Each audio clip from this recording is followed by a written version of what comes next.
Tonight on CTV News, we bring you updates from the Skyline Fire that broke out near Horsetooth Reservoir. Then we update you on the West Nile cases in Larimer County. And the bear that caused local schools to go on lockout. All this and more on CTV News at 7.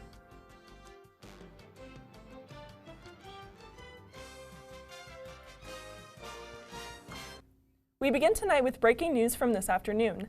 A fire broke out on the northern end of Horsetooth Reservoir. The Skyline Fire burned around 50 acres.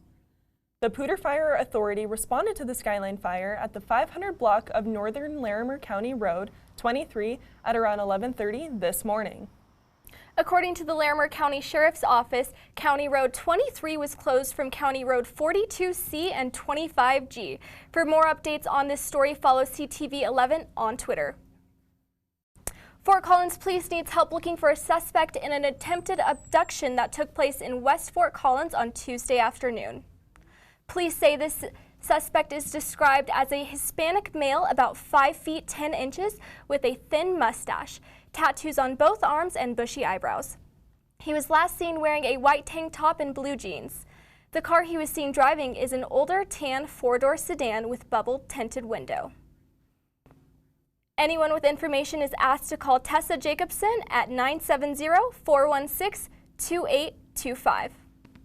Rocky Mountain High School and 3 other area schools were placed on lockout yesterday morning after a bear was sighted in the area.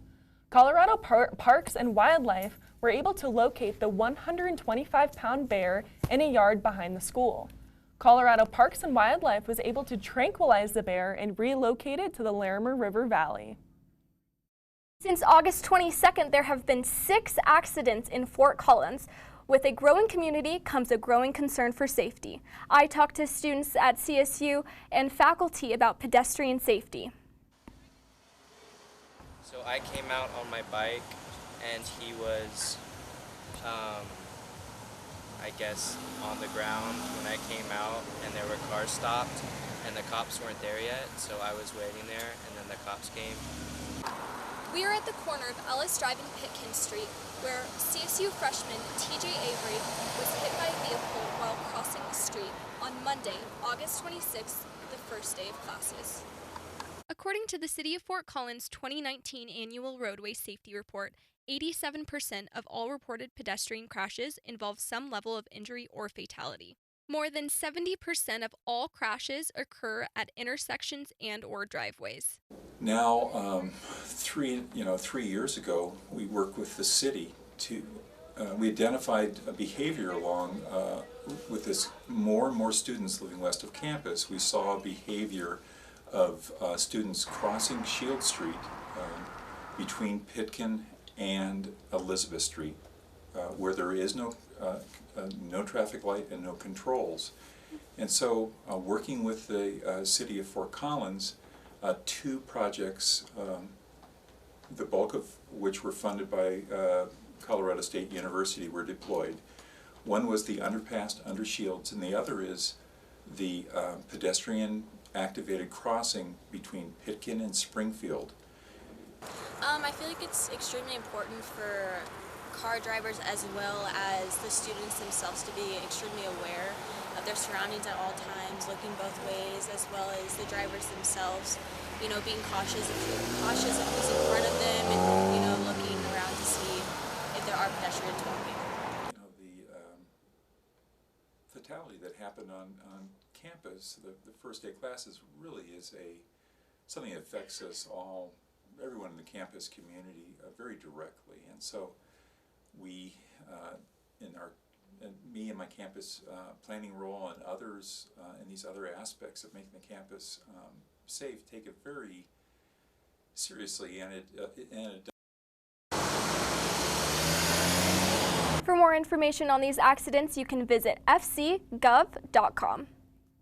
So you may have noticed those pesky mosquitoes flying around more recently, and that's because it is peak biting season, and they aren't just leaving behind itchy bumps, they're leaving behind the West Nile virus. Just this week, there have been 2 confirmed cases in Fort Collins.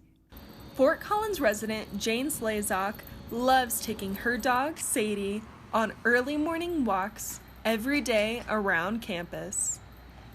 Originally from Minnesota, Slazak knows the pesky bugs can be more than just irritating. They can also make people very sick. It is a concern because where I used to live was kind of country and always worried about, West Nile and getting it and always concerned. With the recent outbreak of the West Nile virus, health officials say everyone should take precautions at dawn and dusk. They recommend wearing long-sleeve shirts, long pants, and using insect repellent with DEET. 20% of people are susceptible to the virus, which can lead to illness.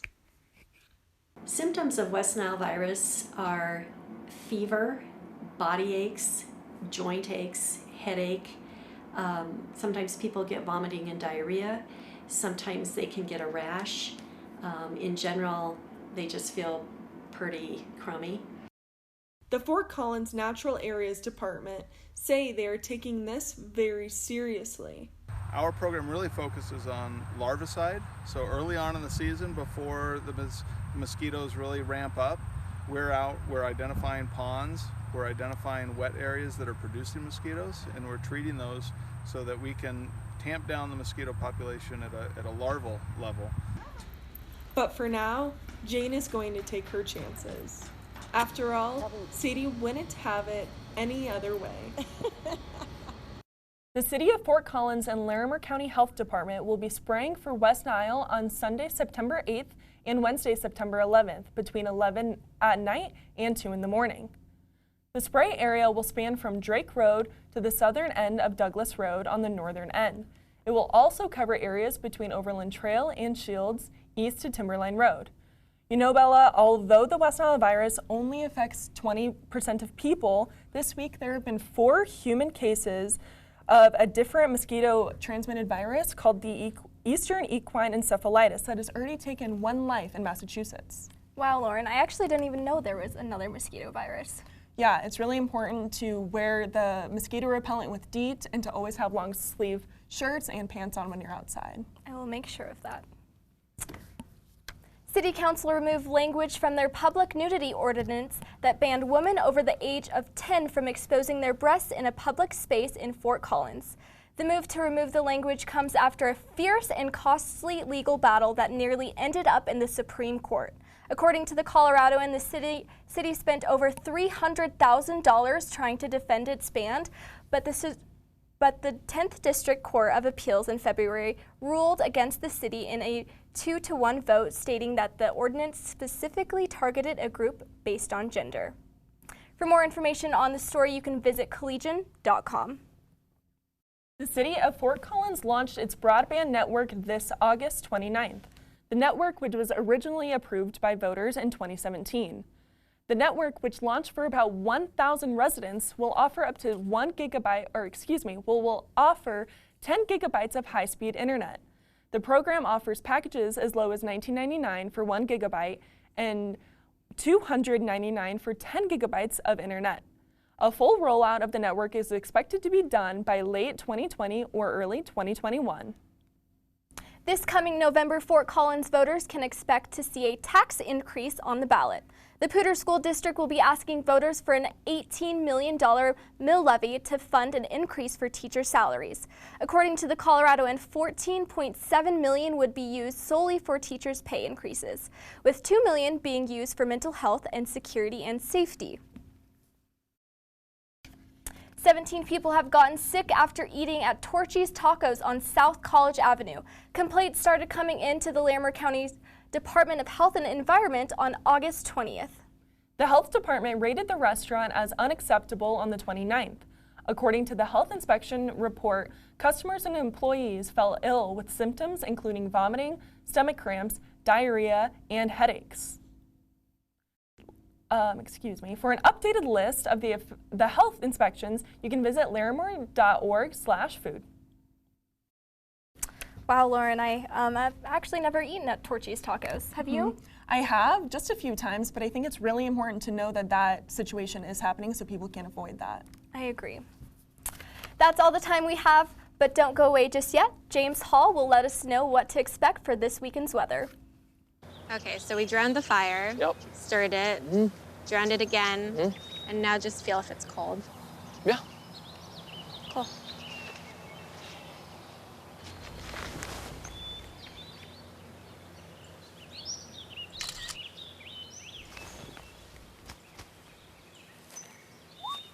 Smokey just gave me a bear hug. I know. I already posted it.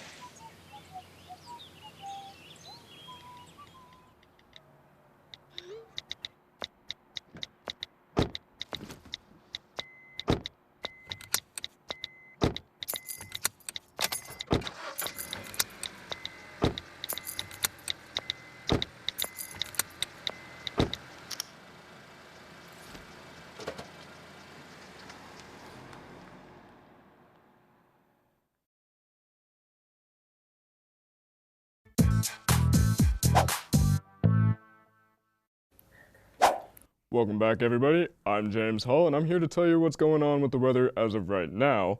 It is currently 85 degrees with a 6-mile-per-hour wind going about west-northwest. The sunset tonight is going to be at around 7:26. It is going to be partly cloudy tonight, which means that it is going to have a chance of rain, which we actually had earlier today. There was a downpour earlier this evening on campus, which doesn't make sense, seeing as we are starting to go into the fall, as you can see with the flowers wilting there. There is still a bustle on campus. There are a bunch of people out on the plaza, and people just going to and from class, which is expected to see, seeing as we are only on our second week of school. And yes, there is more rain in the forecast for later tonight. For the lows, we are looking at about 60 in Sterling, looking 61 in Fort Collins, 63 in Denver, and then 50 degrees down in Telluride. Also 64 in Grand Junction. Also, for tomorrow's highs, Grand Junction sitting at about 95, Telluride sitting at about 74. We're looking 83 in Fort Collins, 85 in Denver, and 84 in Sterling. For tomorrow's forecast, we're looking at a mostly cloudy day of 89 degrees for the high and 61 degrees for the low. The wind is going to be at about 11 miles per hour coming out of the southeast, and sunset is going to be at 7:24. For our 5-day forecast, we have the 83 and 61, mostly cloudy for tomorrow. We have 83 for the highs, 56 for the low, and some storms brewing for the afternoon for our Saturday game against Western Illinois. Sunday, we're looking at more rain in the forecast with a high of 80 and a low of 56. And then Monday and Tuesday, we brighten back up, looking at about 82 for the high on Monday, 84 for the high on Tuesday, and about the same 54, 55 for the lows. Stay tuned here on CTV for more to come from Cory Odom with sports.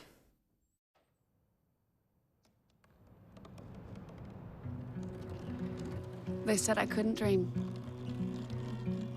Called me a piece of trash and swore that's all I'd ever be.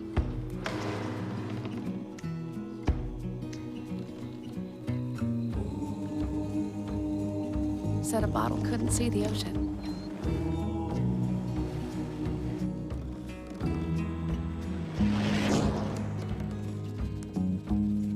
Give up. Go back to the dumpster.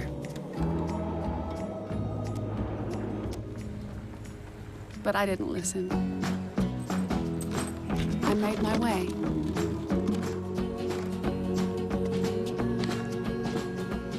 And now, I am what I've always wanted to be.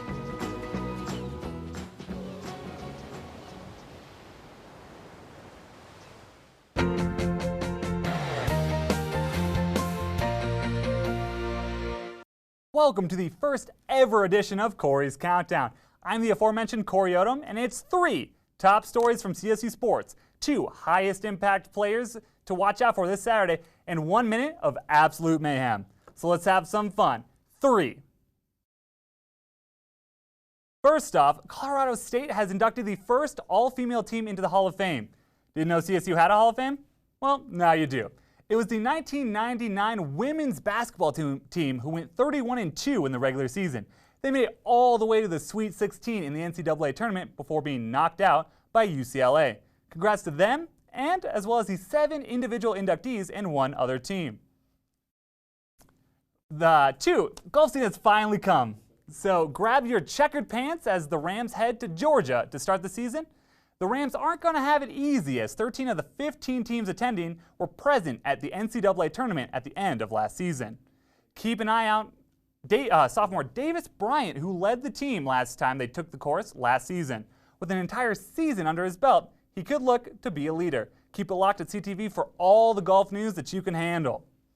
Now, the last story here, we've got CSU has the oldest player in college football. That's right, 33-year-old Josh Griffin, a running back for the Rams, is the oldest person in all of college football.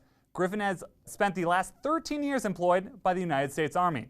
He finally made it to college athletics this past weekend. A lifetime of staying in shape seems to be like a perfect opportunity for the players who call him Pops. He's accepted his role as a veteran presence, literally. When asked how he handles the age difference, he responds with, "They're my kids." Now for 2-minute warning. Next, we move on to the two biggest factors the Rams football team needs to look out for this upcoming Saturday versus Western Illinois. One is Marquise Smith, a redshirt junior transfer out of Cincinnati, who really showed up in his first game with the Leathernecks, recording 7 total tackles from his spot as a defensive back. He also went back and received 2 punts and returned them for a total of 18 yards. Smith will likely be up against CSU's upcoming star, Warren Jackson, with Colin Hill, who threw 2 interceptions. A good matchup defensively should be interesting. The second thing that we're talking about is special teams, who blocked a punt against Northern Alabama. And out of the 13 possessions the Rams had against the Buffs in the showdown, only 1 ended in a punt. Absolute boot by Stonehouse for 59 yards. But with only 1 attempt, there could be some surprises. Now it's time for a 1 minute of mayhem. With that 1 minute there you go. 1 minute of mayhem, where I take questions from anyone who's not me. So that could mean you.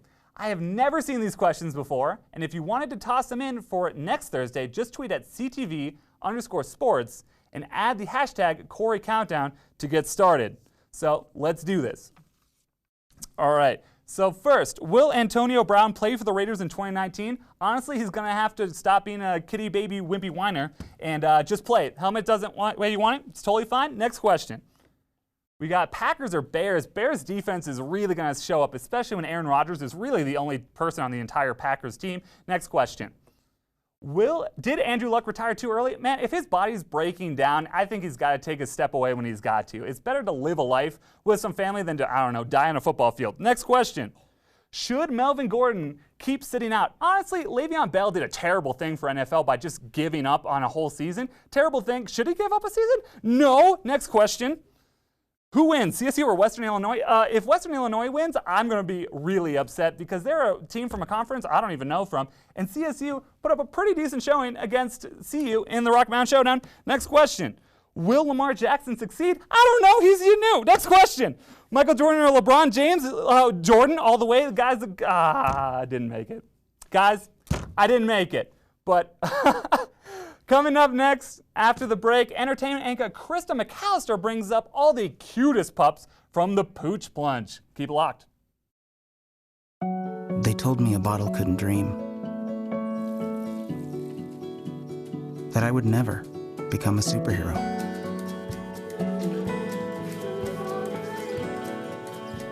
But I learned how to fly. Just to come back in a new disguise. Well, Thomas, you've got... And be the hero that I've always wanted to be.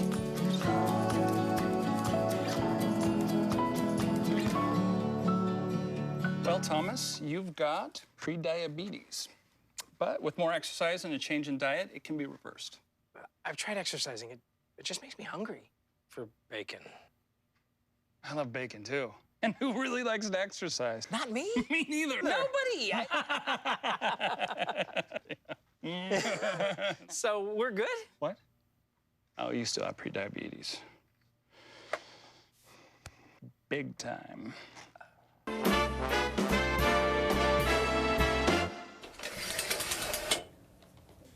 What's poppin', Rams? I'm Krista McAllister, your wonderful Thursday entertainment anchor. I hope you're ready for a semester of spicy content, so let's get started.